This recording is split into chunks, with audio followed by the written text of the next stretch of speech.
अनंत करुणानिधि, वात्सल्य वारिधि, सिद्धांत पारगामी, धर्म के स्वरूप को स्पष्ट दर्शाने वाले वीतराग भगवान महावीर स्वामी को भावों से वंदन। वर्तमान आचार्य सम्राट ध्यान योगी युग पुरुष शिवाचार्य भगवान के श्री चरणों में बारंबार नमन करती हूँ। गुरनी मैया महासाध्वी सरल आत्मा बीना जी महाराज साहिब के श्री चरण सरोजों पे शत शत वंदन करती हुए धर्म प्रेमी बंधुओं, माताओं एवं भवी जीवों, प्रतिदिन आप प्रवचन की श्रृंखला को श्रवण कर रहे हैं। कितने ही महापुरुषों की वाणी भी बीच में सुनाई जा रही है और अरिहंत परमात्मा की विशेषकर जिन वाणी को हम आपके समक्ष रखते जा रहे हैं। आई होप कि मैं उम्मीद करती हूँ कि आप सुने हुए पर कुछ ना कुछ तो आचरण में अवश्य में लेंगे। अपने अपने आध्यात्मिक क्षेत्रों में बैठ करके आप प्रतिदिन माँ जिनवाणी की आराधना में इसी प्रकार से लगे रहें, इसी प्रकार भावना भाते रहें, प्रतिदिन प्रवचन सुने और कुछ ना कुछ इसमें से गुने और चुने और फिर तरने के मार्ग पर आपकी आत्मा अग्रसर हो। जिन शासन महावीर स्वामी, जिन शासन के एक ऐसे प्रभावशाली आत्मा जिन्हें हम तीर्थंकर कहते हैं, जिन्होंने अष्ट कर्मों को क्षय करके सिद्ध बुद्ध और मुक्त हुए हैं, जिन्होंने अनंत आत्माओं का कल्याण करने का पूरा सद्भावना और मार्ग दिखाया,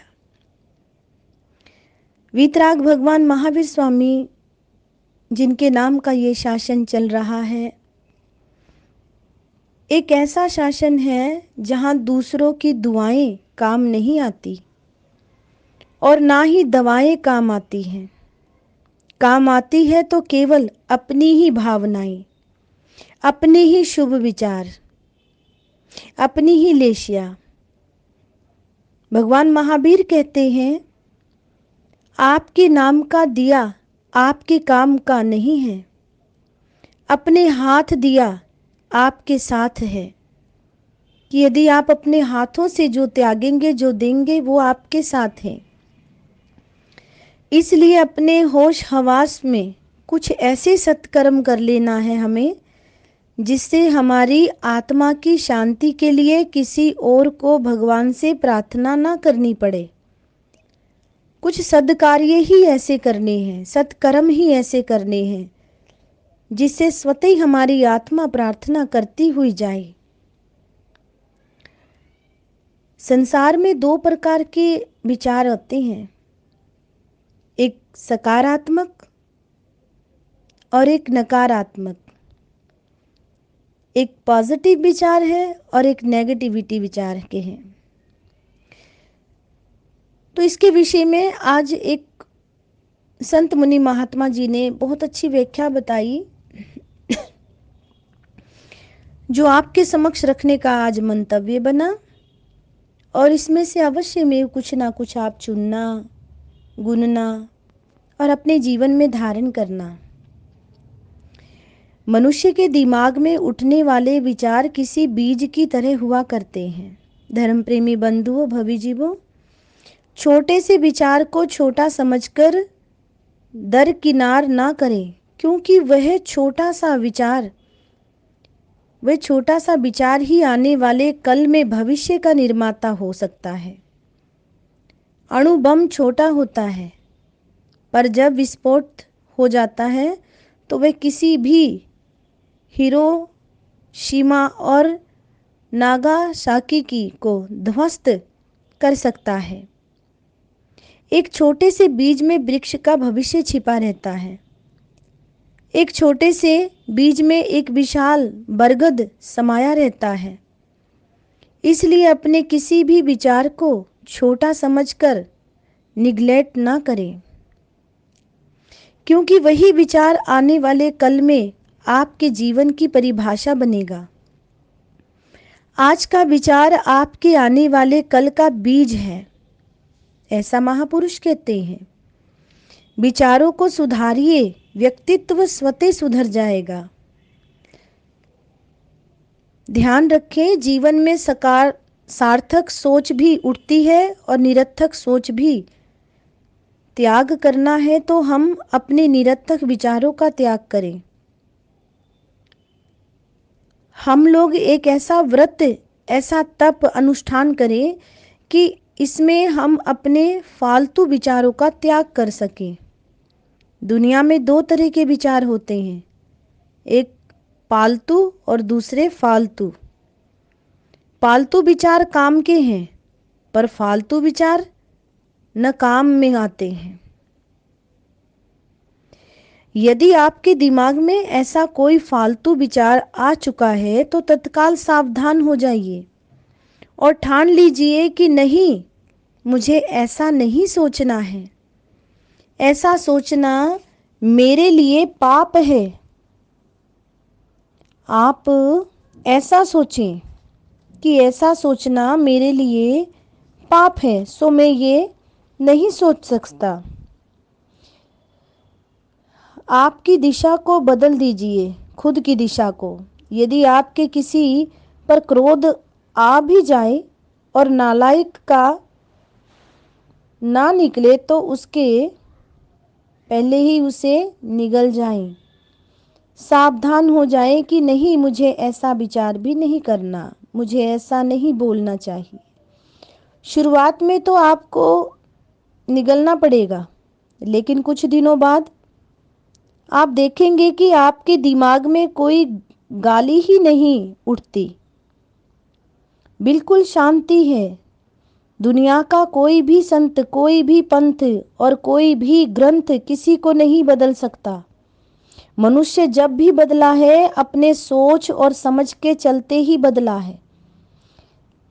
वीतराग भगवान महावीर स्वामी चंडकौशिक के पास गए और एक शब्द कहा, बुझो किम ना बुझे, कि समझो चंडकौशिक, क्यों नहीं समझते। भगवान के पॉजिटिव विचार ने चंडकौशिक के विचारों को भी सकारात्मक बनाया और जैसे ही चंडकौशिक के विचार बदले तो उसने सभी को डराना और जंगल में किसी को हिंसा करनी छोड़ दी। जाति सम्रण ज्ञान को पाकर के चंडकौशिक ने अपने आप को बिल के अंदर डाल लिया और कितना उपकार वीतराग भगवान महावीर का उसने से आदर स्वीकार किया कि प्रभु मुझे तारने आए हैं। प्रवचन तो आप सभी सुनते हैं, लेकिन कभी कभी ये भी विचार करा करो कि संत मुनि महात्मा की वाणी आपको तारने ही आती है, डुबोने नहीं। व्यक्ति मरघट पर जाकर सैकड़ों लोगों की अंत्येष्टि कर आता है, पर मरघटिया वैराग को जीकर क्या कोई व्यक्ति जरा भी बदला है? कितनी बार शमशान जा चुके हैं। अपने दादा, नाना, मित्रों और पड़ोसियों की मृत्यु देखने पर भी स्वयं की मृत्यु का बोध किसी को भी नहीं होता। मरघटिया वैराग तो विचारों के क्षणिक उद्वेलित करता है और फिर वही दुनियादारी शुरू हो जाती है। विचार नहीं बदलते, जबकि व्यक्ति की सोच और विचार ही मूल्यवान है। मैंने अपने संन्यास जीवन के शुरुआती दौर में ही बोध अर्जित कर लिया था। ऐसा संत मुनि महात्मा ये कहते हैं कि व्यक्ति के स्वर्ग या नरक के द्वार का निर्माण, निराधरण मात्र उसकी क्रिया से नहीं होता, वरन उसके सोच विचारों और उसकी भाव दशाओं के द्वारा होता है। किसी संत के बारे में स्वयं भगवान महावीर स्वामी ने कहा था कि अब इन क्षणों में इस संत की मृत्यु हो जाए तो वह कौन सी गति प्राप्त करेगा। तो जब राजा ने ऐसा पूछा तो उत्तर क्या मिला वीतराग भगवान से कि 7वीं नरक। फिर प्रश्न पूछा गया, अगले क्षण उसकी मृत्यु हो जाए उत्तर मिला 7वां स्वर्ग। ऐसा संत जो एक पांव पर खड़ा होकर अपना हाथ आकाश की तरफ उठाए 1 महीने के उपवास के लिए कृत संकल्प था, उसकी ऐसी विषम दशा, मन की विचारधारा अगर दूषित है तो व्यक्ति दूषित है। विचारधारा अगर पतित है तो व्यक्ति पतित है। थोड़ी देर की कहानी थी, देव दुमदुभी बजी। आप प्रसन्न चंद्र राज ऋषि का ये प्रसंग सुनते होते हैं। और फिर महावीर ने कहा कि कैवल्य को प्राप्त हो गए। कितनी बड़ी बात है। व्यक्ति की सोच अगर दूषित है तो वह सोच हर क्षण उसकी आत्महत्या करवाती रहेगी। उसका हर क्षण चिंता, तनाव, अवसाद और डिप्रेशन को जन्म देगा। इसलिए जिंदगी में किसी चीज को मूल्य देना है तो अपने सोच और विचारों को, अपनी भावनाओं को मूल्य दीजिए। आज जो सोच बनी है कल वही जुबान पर आएगी।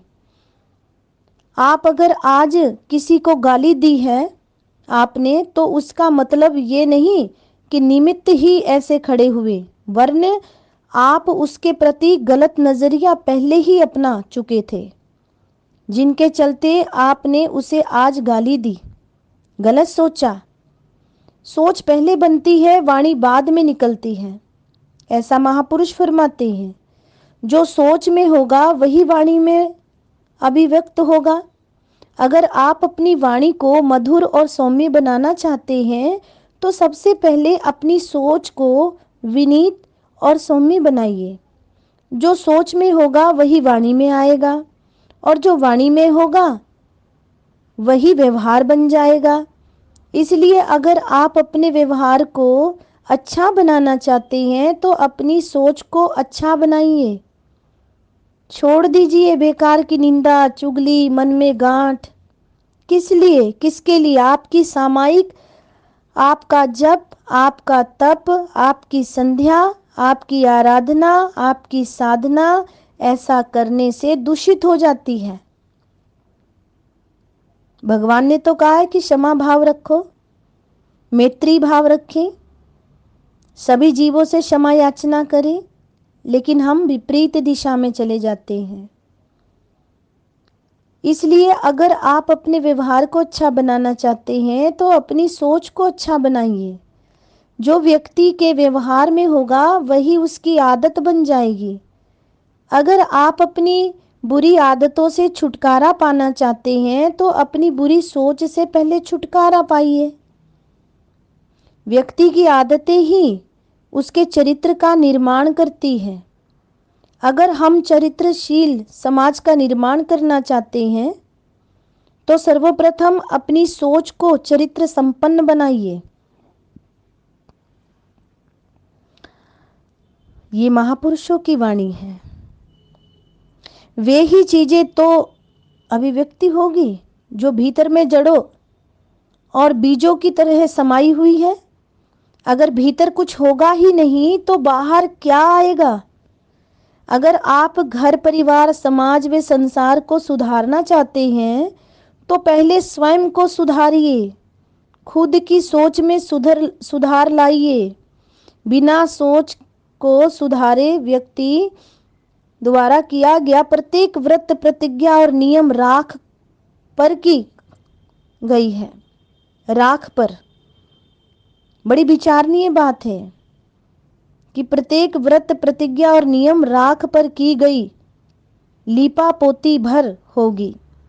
अपने दिमाग को निरर्थक विचारों के बोझ से मुक्त करो, खाली करो। ऑफिस के टेबल पर 3 बंदरों के प्रतीकों के साथ चौथा बंदर और रखो, जो अपनी अंगुली सिर से लगाए, हमें प्रेरणा देता हो कि बुरा मत सोचो।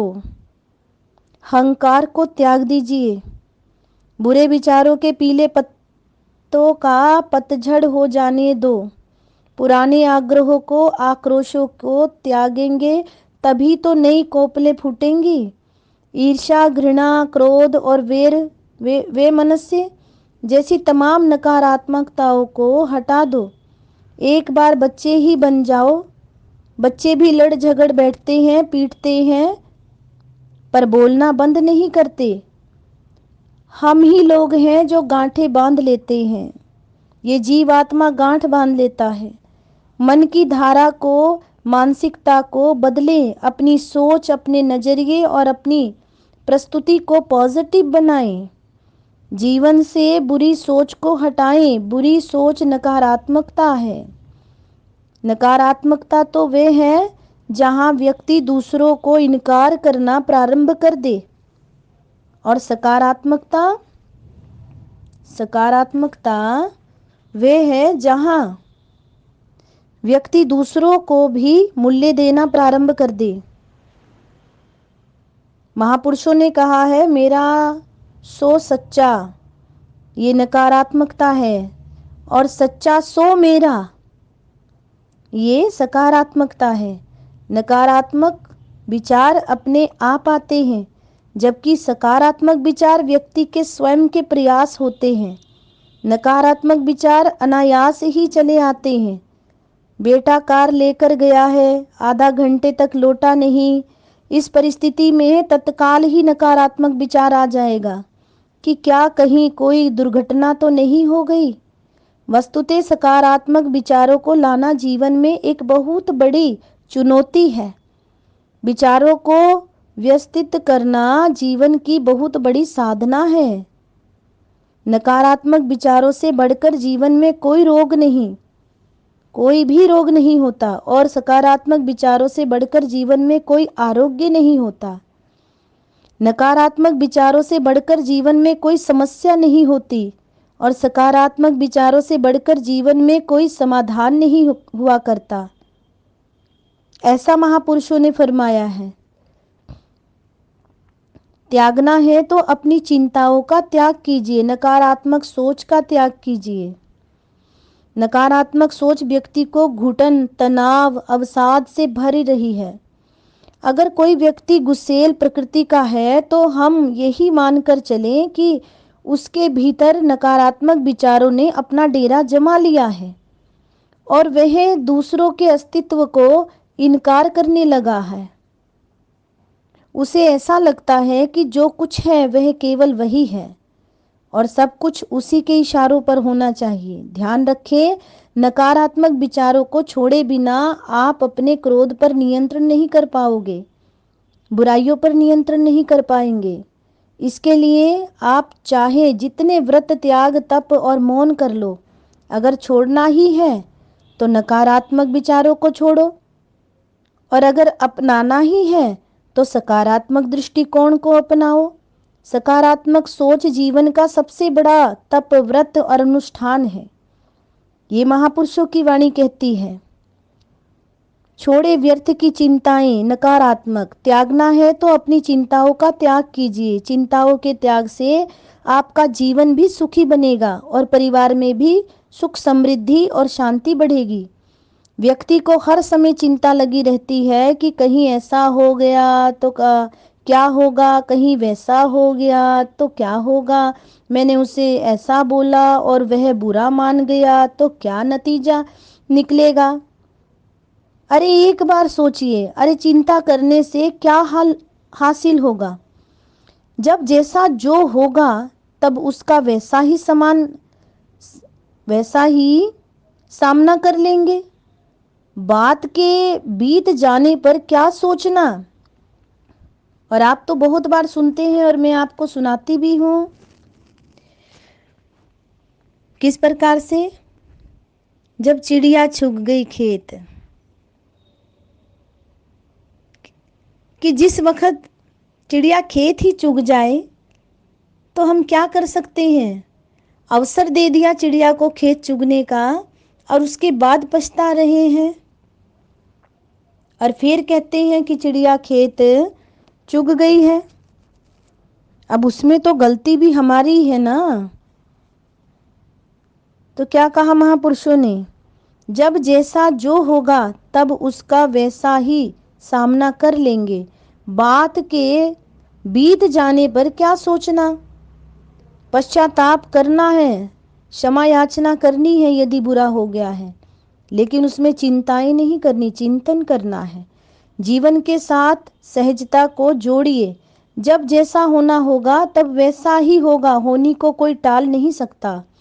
फिर व्यर्थ की चिंताओं का बोझ पालने से क्या फायदा। देखिए, कहा गया है कि मैं सामने बोलने के लिए मुखातिब हूँ, मैं भी चिंता पा सकती हूँ कि मैं जो बोलूँगी लोग उसे क्या समझेंगे। लोग अच्छा समझेंगे तो चिंता की कोई बात ही नहीं है, किंतु अगर लोग बुरा भी समझे तो इसमें क्या चिंता। बहुत से लोग ऐसे भी तो हैं जो अच्छा नहीं बोल पाते। आज अगर ठीक से नहीं बोल पाए तो कोई बात नहीं, कल को और बेहतर बनाएंगे। याद रखिए कि सहजता से बढ़कर जीवन में शांति और सुकून की कोई औषधि नहीं है। जब व्यक्ति बीमार होता है तब उसे दो तरह की चिंताएं सताती है, मैं ठीक होऊंगा या नहीं।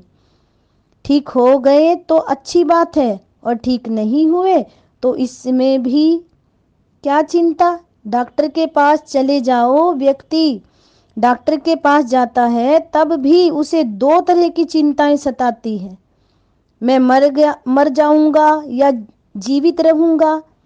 जीवित रहने के लिए ही तो दवा ले रहे हो, तो फिर इसमें चिंता की क्या बात है।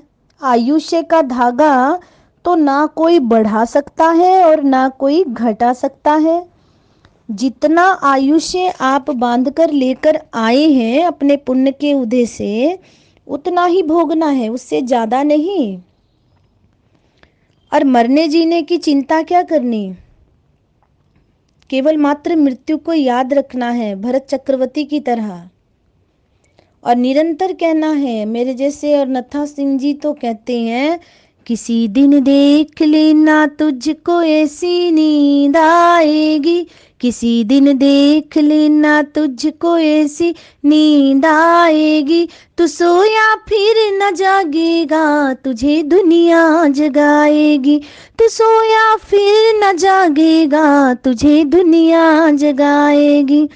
तुझे ममता के खोटे से जिसने बांध रखा है, तुझे ममता के खोटे से जिसने बांध रखा है, तेरे मरते ही वो ममता की रस्सी टूट जाएगी।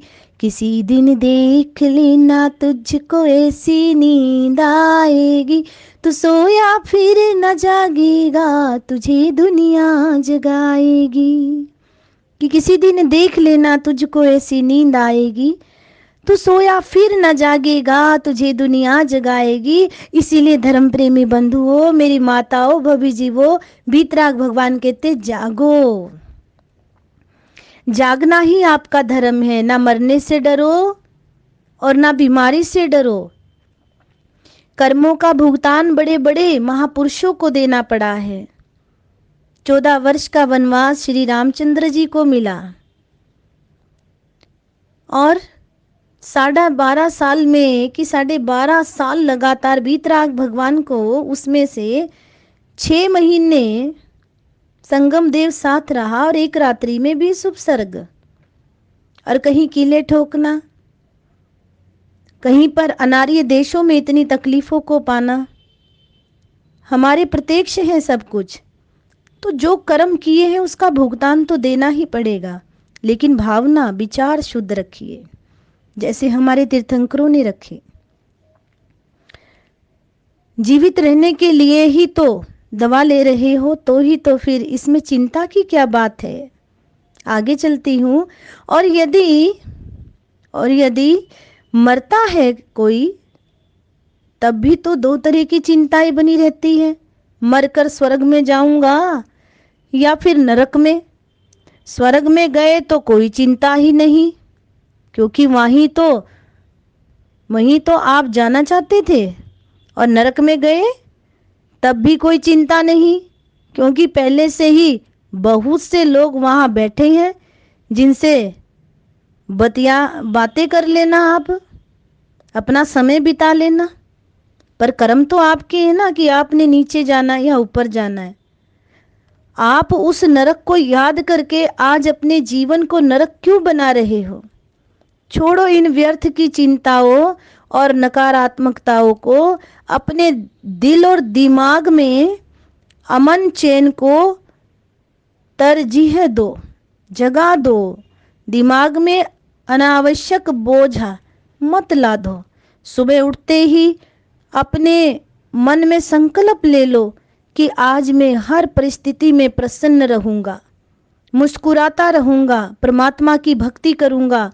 मैं ये ना भूलूं कि मैं कौन हूं, मैं आत्मा हूं, संसार से मुझे एक दिन जाना है। शांत सहज रहूंगा, ऐसा सोचो। फिर देखिए दिन भर का तनाव कैसे उड़न छू हो जाता है। याद रखिए, ये मंत्र शांति चाहिए तो शांत रहिए और खुशियां चाहिए तो मन को खुश रखिए। यही है। इस करके आज का ये प्रवचन जो आपके समक्ष ज्ञानी महापुरुषों की वाणी रखी है, तो मेरा मंतव्य आपके लिए यही आशा करता है और अरिहंत परमात्मा के पावन चरणों में यही प्रार्थना करता है कि इनमें से आप जो भी चुने वो आपके जीवन के लिए सकारात्मक ऊर्जा लेकर के आए, हैप्पी थॉट्स आपके अंदर जाए। बस इतना ही चाहती हुई इन्हीं शब्दों के साथ मैं वक्तव्य को विराम देती हूँ। ओम शांति, जय महावीर।